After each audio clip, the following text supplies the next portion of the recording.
Olá pessoal, aqui é o professor Nivaldo Trindade e hoje vamos falar sobre qual teria sido a principal tragédia da humanidade. Deixe seu like e se inscreva no nosso canal. Bom, 2020 foi um ano terrível, mas ainda está longe de ser o pior registrado na história da humanidade. Aqui estão alguns anos muito ruins.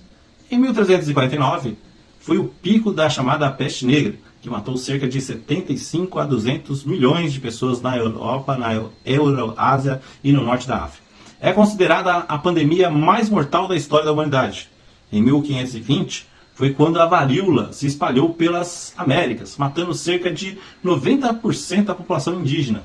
Estima-se que 25 a 55 milhões de pessoas morreram nessa época. Em 1918 foi quando aconteceu a pandemia de gripe espanhola, que matou cerca de 50 milhões de pessoas em todo o mundo. Cerca de 500 milhões de pessoas foram infectadas pelo vírus. Todos esses anos foram terríveis, mas os historiadores acreditam que o pior foi em 536 d.C. Segundo o historiador medieval Michel MacCornan, foi o início de um dos piores períodos para se estar vivo, se não o pior ano. O que exatamente aconteceu em 536? Bom, para começar, um vulcão entrou em erupção na Islândia, o que escureceu o Sol por 18 meses, fazendo que as temperaturas diminuíssem entre 1,5 e 2,5 graus Celsius. Isso levou a uma das décadas mais frias da história, 536 a 545, levando às falhas na colheita, fome em massa na Europa, na Mesopotâmia e também na China.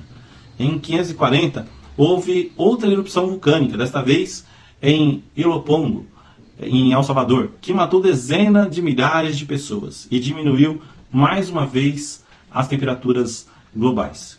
Em 541, a peste de Justiniano começou a se espalhar pela bacia do Mediterrâneo e mataria de 35 a 55% da população.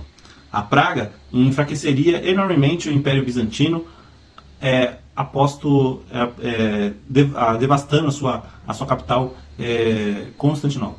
As catástrofes naturais, as quebras de colheita, as pestes iriam dizimar a economia da Europa, o que só se recuperaria em 1640, mais de um século depois. Os registros dos núcleos de gelo mostram que em 640 houve um aumento na poluição atmosférica por chumbo, resultado de um aumento na mineração de prata.